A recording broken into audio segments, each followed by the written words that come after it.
58 نفر وقتی ما از زندان رفتیم 58 نفر زیاده 4 نفر یا 5 نفر ما زنده موند. اسماعیل رسولوف شهروند 26 ساله تاجیکستان ماه ایولی سال 2024 از محبس چلیابینسکی روسیه به جنگ در اوکراین برده شده است. او را با اتهام مواد مخدر سال 2020 بازداشت و 9 سال زندان کرده بودند. خودش عیبنامه را تهمت می‌داند و میگوید زیر فشار و تهدید به جنگ رفته است. او تا بازداشت تکثیرانی میکرد.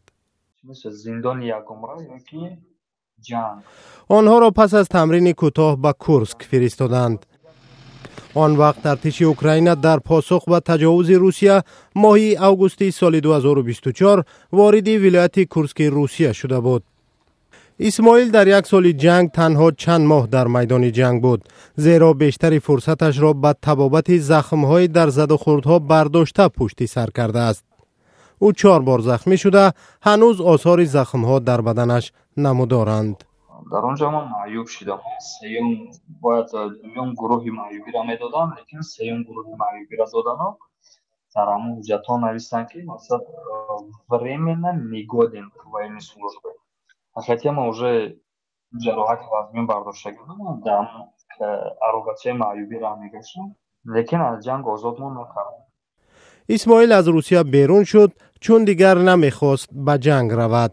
بعد ایوان چند خواهد گذاشت که ما را دعوت کردم تا اگر نوید را روز استمیتیم خوبش که مقصد بیو با وزیفه و چسته و وزیفت اجرا کنم.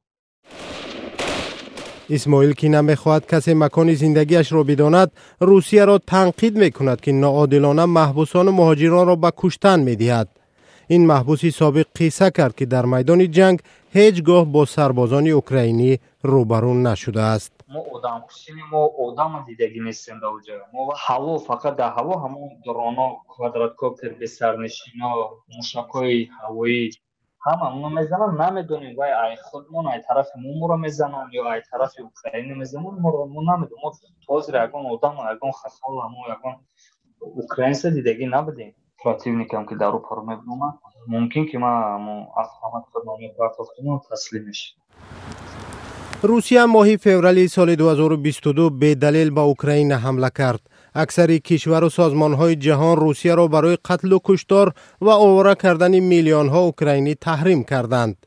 روسیه هزاران محبوس را از زندان‌هایش نیز به این جنگ جلب کرده است. رادیو آزادی درباره بیش از 100 محبوس تاجیکی که در این جنگ کشته شدند خبر و گزارش تهیه کرده بود.